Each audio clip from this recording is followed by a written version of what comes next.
Então, nesse vídeo que eu vou falar, ser com base em um texto que eu escrevi alguns anos atrás. Deixa eu ver até que ano que foi esse texto. Foi em 2020 e cujo título é Lista com algumas verdades muito impopulares. Então, contando aqui quantas verdades eu coloquei, vai dar mais, aqui está dando até 7.1, só que na verdade, com certeza, contando aí, deve dar mais de 10 verdades. É porque eu gosto de dividir algumas verdades. Quando eu faço listas como esta, né, nos itens eu coloco os tópicos, eu gosto de colocar algumas verdades, alguns itens nesse ponto, né? 1.1, 2.1, 3.1. Então agora eu vou fazer nesse sentido. Mais uma vez, o mesmo tipo de vídeo que eu estou fazendo, que é mostrando, né, gravando uma parte ou da minha casa, ou do lugar onde eu estou, né? Alguns vídeos aí eu gravei, não foi no lugar onde eu moro. Eu também faço vídeos na região, na área que eu caminho aqui, da minha cidade. Então, é isso. Não estou mostrando o meu rosto. Aqui vocês estão vendo mais ou menos um pouco, né, do meu rosto. Eu estou até sem camisa aqui, mas não pretendo fazer um showzinho, né? O showzinho vão ser as verdades, o texto que eu escrevi. Então, vamos começar de uma vez. E lembrando, são verdades muito impopulares. Ateísmo é o primeiro de todos e depois tem o 1.1. Vamos lá então. Chega a ser cansado. Então eu vou ler, né, novamente, vou ler o meu texto. Não sei se eu vou ler todo, mas acredito que eu vou ter que ler, né, porque até para explicar pelo menos uma parte dos pontos que eu coloquei. Então a primeira verdade muito impopular é o ateísmo. Chega a ser cansativo para quem lê os meus textos, mas é isso. Deus ou deuses não existem. Não existe vida após a morte. Não existe céu, purgatório e inferno. Acabou, acabou. Não se preocupem. Depois da morte não há mais dor. Somos abençoados por termos uma inteligência sofisticada, mas que também nos leva à maldição de sabermos que somos criaturas insignificantes dentro do esquema cosmológico. E aí tem o 1.1. Quem acredita com veemência em impossibilidades lógicas é muito provável de padecer de um transtorno mental de natureza esquizotípica. Crentes em metafísicas não são diagnosticados como pacientes com transtorno psiquiátrico porque a maioria é funcional à sociedade. Apresenta comportamentos dentro da normalidade ou domesticação, por serem muito numerosos e por seus cultos terem sido historicamente empoderados. Empoderados, melhor dizendo. Empoderados não. Sim, existe o lado lógico ou reconfortante de acreditar em mitologias, mas não conseguir diferenciar a realidade de fantasia e amadurecer, evidentemente que se consiste em um caso de psicose. Uma pessoa que acredita em duendes, loucura. Um culto empoderado dominante com muitas pessoas acreditando em duendes, religião, mitologia. Então, essa é a primeira verdade muito impopular. Aqui, no primeiro ponto, antes do 1.1, eu dei assim fiz algo que muitas pessoas não concordam, e pessoas assim, estou falando de religiosos, estou falando de ateus, eu também não concordo, só que algumas vezes, né, nós temos que fazer isso, ou eu faço isso pelo menos, que é de fazer uma afirmação em relação especificamente ao ateísmo. E afirmar qualquer coisa em relação a ateísmo ou religião, né, se Deus existe ou não, se existe vida após a morte ou não, é algo que não é recomendado porque não existem evidências nem de que sim e nem de que não. No entanto, quando você analisa os argumentos a favor do ateísmo e a favor do teísmo, a favor da crença religiosa, Se você for uma pessoa, assim como eu, busca pela verdade imparcial e objetiva, busca ser o mais imparcial possível, busca pelos fatos, se torna impossível, basicamente impossível, né, ficar do lado da religião. Você só fica do lado da religião, você só reforça a sua fé, se você já for religioso, ou qualquer coisa do tipo, se você, por questões emocionais. É por isso que tem a religião, né? Que é uma questão emocional. Você acredita porque você quer acreditar, porque isso te faz bem.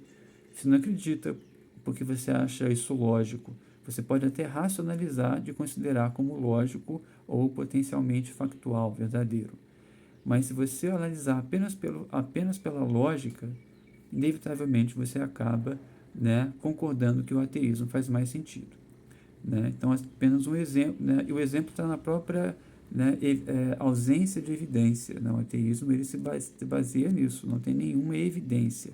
Ok, ausência de evidência não é evidência de ausência, mas mesmo assim, quando você analisa os argumentos de ambos os lados, inevitavelmente, por um prisma racional, você acaba se posicionando a favor do ateísmo e não da religião.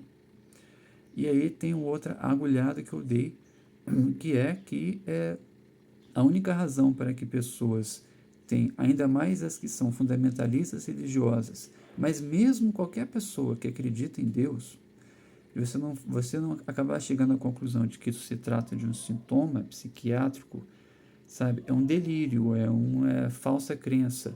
É o mesmo que você acreditar em qualquer outra coisa irracional, que pode também ter uma natureza política ou ideológica, ou pode ter uma natureza pessoal. Isso é algo que eu pretendo falar de maneira mais aprofundada em outros vídeos, com base em textos que eu já escrevi sobre isso, que é provavelmente uma das grandes falhas da psiquiatria, que existe uma certa arbitrariedade na definição do que é transtorno mental, do que não é, do que é sintoma psiquiátrico, do que não é. E por essas razões políticas, né? Porque se você considerar a crença religiosa como um sintoma psiquiátrico, não necessariamente um transtorno psiquiátrico, mas um sintoma psiquiátrico, e que no final das contas acaba, né, refletindo um contexto pessoal mais amplo, que aí pode ser considerado um transtorno, né? Você vai acabar batendo de frente com a religião, com as organizações religiosas muito poderosas, inclusive. Continuam muito poderosas, apesar, né, aqui no mundo ocidental, bem menos, mas isso não significa nada, não significa que vai continuar assim daqui a 100 anos. Ninguém sabe o que pode acontecer, nem daqui a 10 anos. Aliás, para ser bem sincero, o mundo está tão estável que eu acho que nem daqui a 5 anos. Nós não podemos prever nada. Então, é isso, né? E o exemplo que eu dei, você tem uma pessoa que está acreditando em doentes, você fala, essa pessoa ela não está normal, ela precisa ir no psiquiátrico, no psicólogo. Esse é um sintoma de um tipo de psicose, que pode ser tanto no sentido de alucinação, quanto no sentido de delírio, ou os dois, né? Um pensamento, uma crença falsa. Só que aí, se você tem milhões de pessoas acreditando em duendes, e essas pessoas elas estão numa organização poderosa, que inclusive, por exemplo, né, tem dinheiro suficiente para pagar espaço dentro da televisão, até para comprar uma emissora de TV e incutir a sua ideologia, né, no caso religião. Então, isso não é considerado um transtorno mental, é considerado uma questão psiquiátrica. Deveria, se a psiquiatria fosse 100% lógica e em relação àquilo que se dispõe a fazer, que é de catalogar aí a assim, realidade humana, né, da mente humana. Né, categorizar, catalogar, definir, estabelecer, enfim. E agora o segundo ponto. Eu estou vendo aqui que vai ser mais um vídeo que vai ter um vídeo 2, um vídeo 3, talvez até um vídeo 3, porque não tem como, né, falar rapidamente sobre esses pontos. que eu estou colocando, né? O segundo ponto é existência limitada do livre-arbítrio ou da plasticidade comportamental humana, sugerindo que fatores hereditários ou genéticos têm um papel muito importante nos nossos comportamentos. Né? Aí eu continuo. Um balde de água fria em um wishful thinking muito poderoso, um pensamento positivo, né?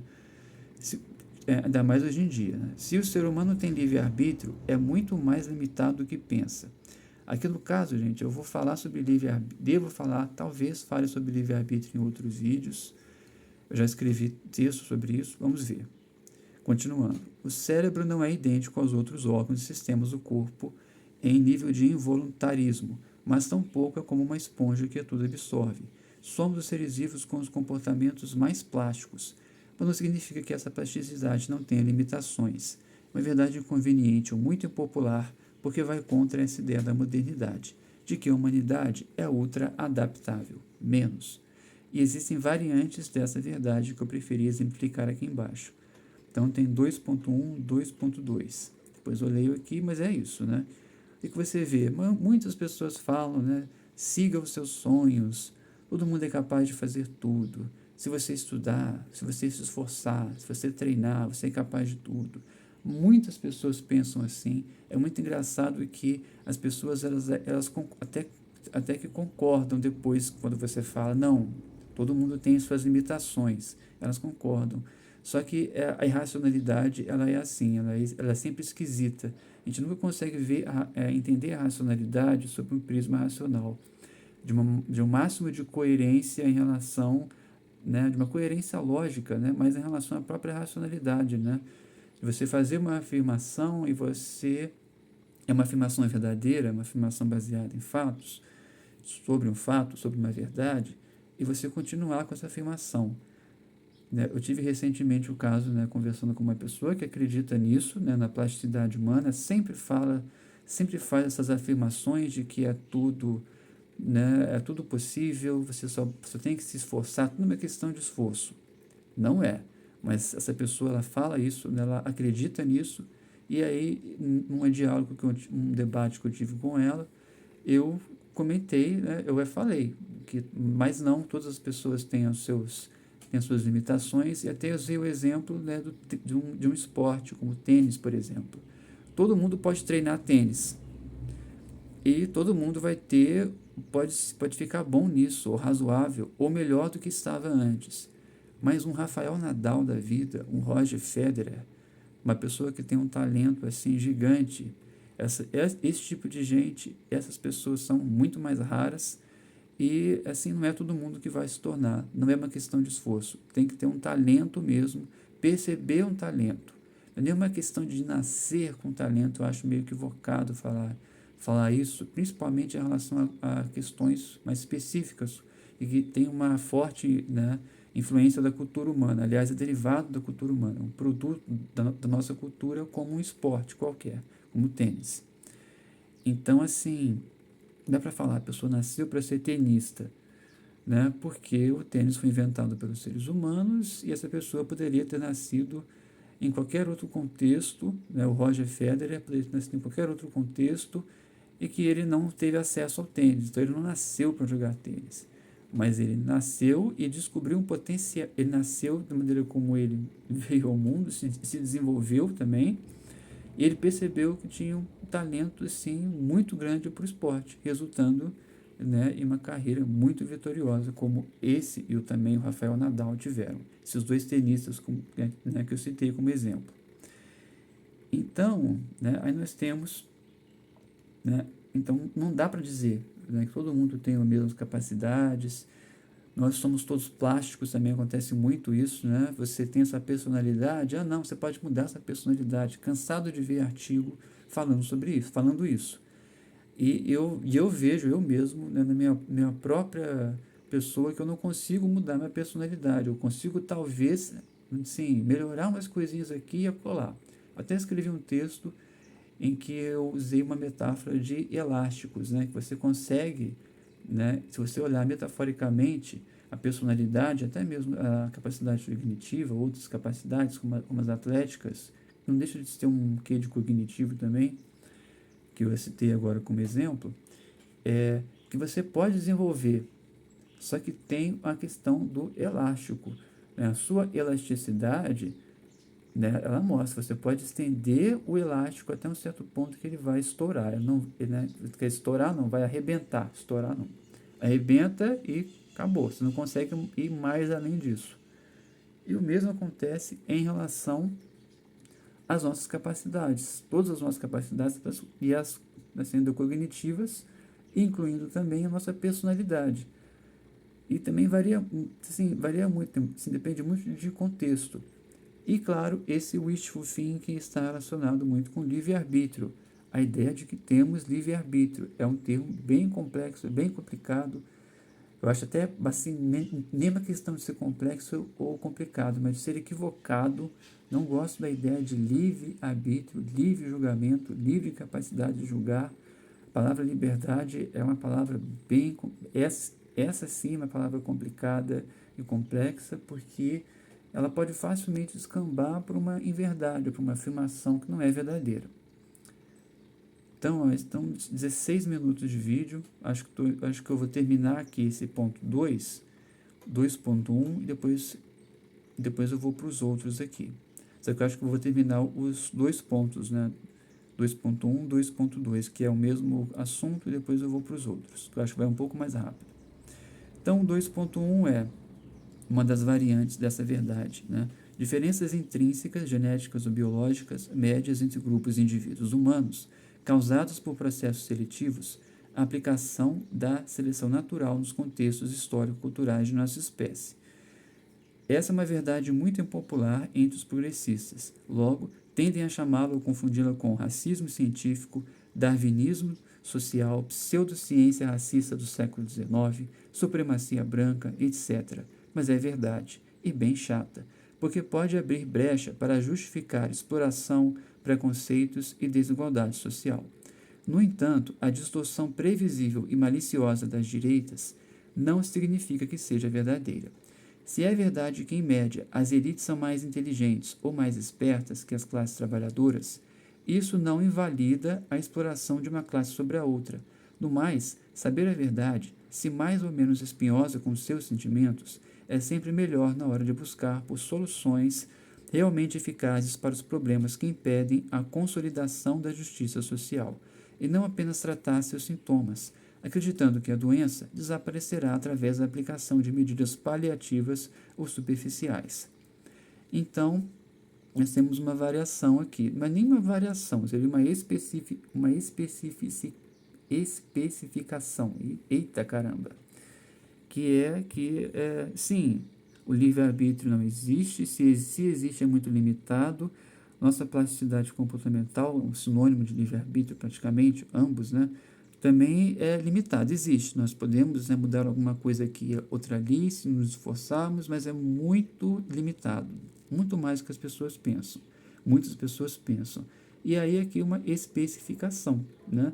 E assim, porque nós apresentamos diferenças intrínsecas do próprio indivíduo, dos próprios indivíduos, genéticas ou biológicas. Eu gosto de sempre colocar ou biológicas, porque algumas vezes não é nem questão de genes.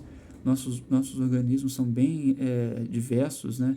Tem bactéria, tem vírus, tem retrovírus, é lá. Tem uma galerinha aqui dentro da gente, né? Então, diferenças intrínsecas, médias, muito importante colocar isso, entre grupos e indivíduos humanos, são causadas por processos seletivos. Aplicação à seleção natural, que também pode ser seleção sexual ou cultural, nos contextos histórico-culturais de nossa espécie.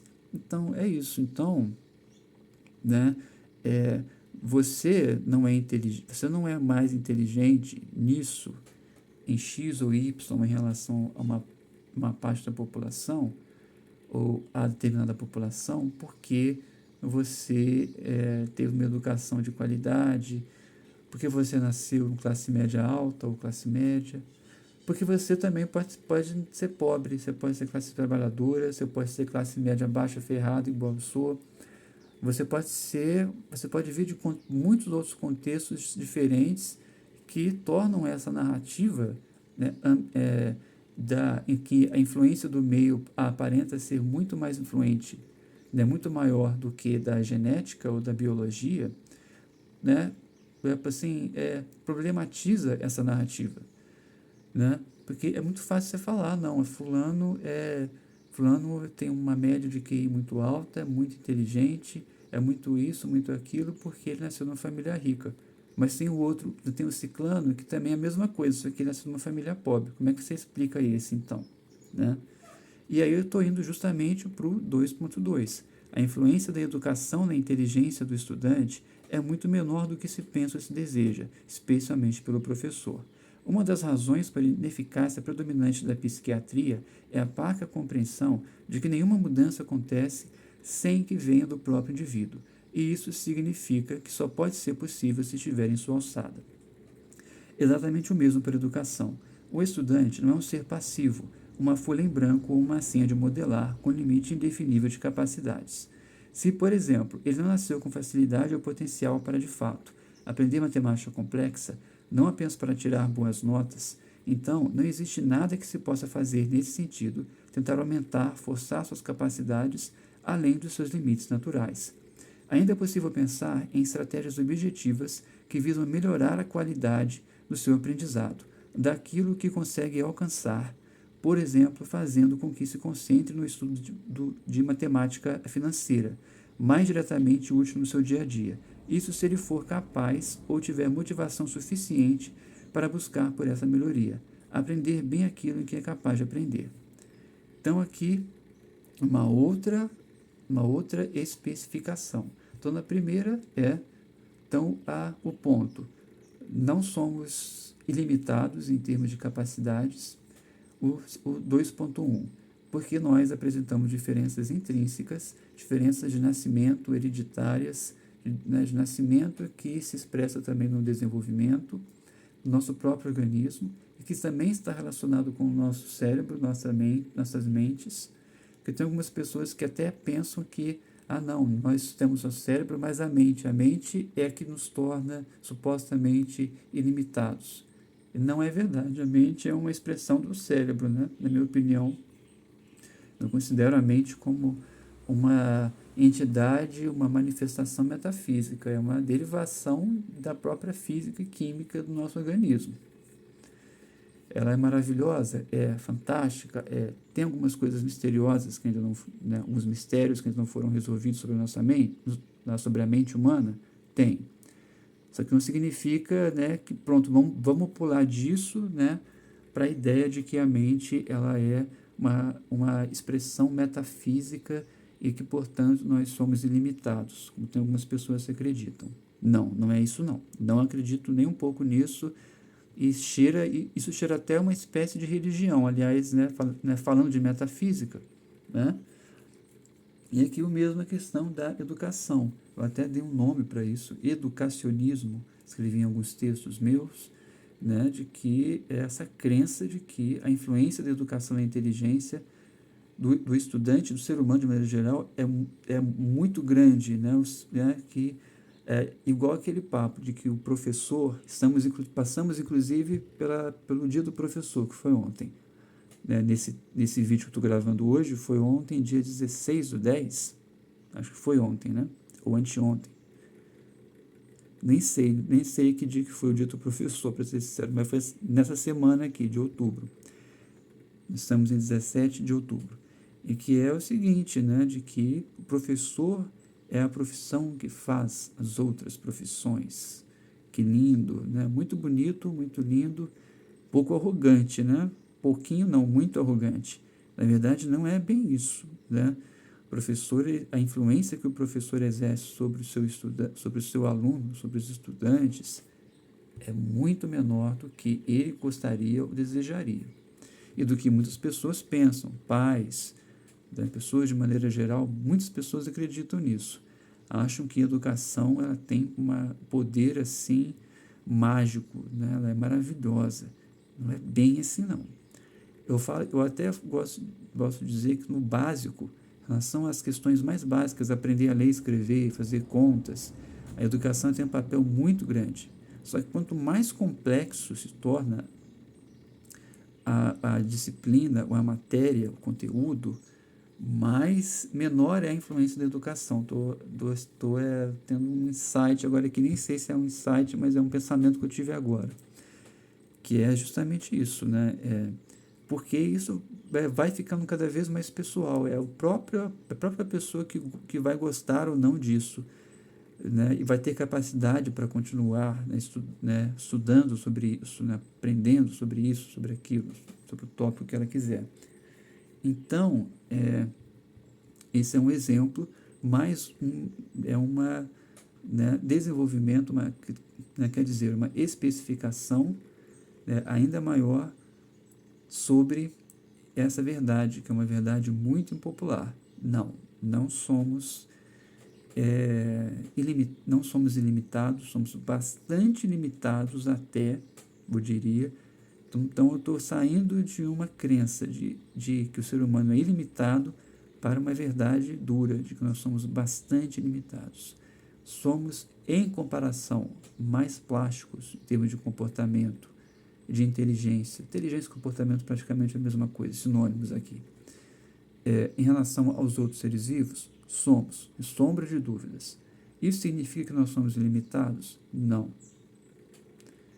Então é isso. Agora eu vou deixar os outros pontos para o vídeo número 2, para o segundo vídeo. Até!